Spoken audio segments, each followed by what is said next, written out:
आशा की किरण। ભગવાનના ભક્તો ખરેખર ઘર સભા કદાચ પુરુષો પાછો ઓછો તો ટાઈમ હોય, સ્ત્રી ભક્તો સાંભળજો. ઘરમાં ખાલી આવું ધાર્મિક પ્રવચનો ચાલતા હશે ને, એને વાઇબ્રેશનનું તમારા બાળકો ઉપર અસર કરશે, તમારા બાળકો ઉપર અસર કરશે. તમારા બાળકોની અંદર સહજ સંસ્કારો આવશે. બોલતાની બધી ભાષાની જરૂર નથી. મનમાં થાય 2-3 વર્ષનો બાળક શું સમજે? ક્યારેક ભક્તો ભાષા વિના પણ સમજાય છે, બોલતા નહીં. 2 વર્ષનું બાળક હોય, એ બાળક રડતો હોય, એની માં લાંબો હાથ કરે ને છાનો રહી જાય, એને બીજો લે તો પાછો રડતો થઈ જાય. એને કોણે શીખડાયું કે આ તારી માં છે?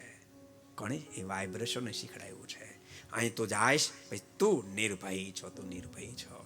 એમ ભક્તો ઘેરે ખાલી તમારી પાસે ટાઈમ ન હોય તો ટીવીને ચાલુ તો કરી દેજો, અને કોઈને કોઈ કનેક્શનથી આપણે તમારે ત્યાં આવતા જશું. લક્ષ ટીવીમાંથી આવતા હશું, અથવા તો વિડીયો કોલમાં આવતા હશું, અથવા તો એરટેલમાંથી આવતા હશું, અથવા ટાટા સ્કાયમાં આવતા હશું, અથવા ફ્રી ડીશમાં ક્યાંક તો આવતા જશું.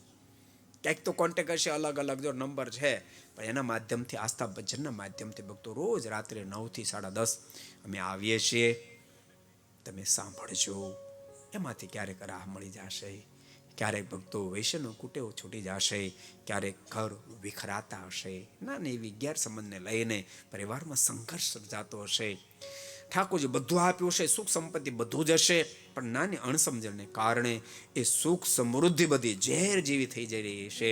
પણ એમાંથી કોઈક સમજણની વાત આવી જશે, તમારી સમજણ સેટ થઈ જશે, અને ભક્તો બેડો પાર થઈ જશે. પરિવારમાં સંપ, એકતા, સુહૃદ ભાવ સર્જાઈ જશે. ક્યારેક નાની વાત અજબ ગજબ કામ કરે. પેલો પ્રસંગ તમે સાંભળ્યો, એક બહુ મોટી ફેક્ટરીમાં બહુ મોટું મશીન બંધ પડ્યું. કેટલાય મિકેનિકલ લાવ્યા પણ મશીન ચાલુ ન થાય. ચાલુ થાય પણ એક મિનિટ બંધ થઈ જાય. પછી એક બહુ મોટા એન્જિનિયરને લાવ્યા, અને એન્જિનિયર મશીન ચાલુ કર્યું, 1 મિનિટમાં બંધ થઈ ગયું.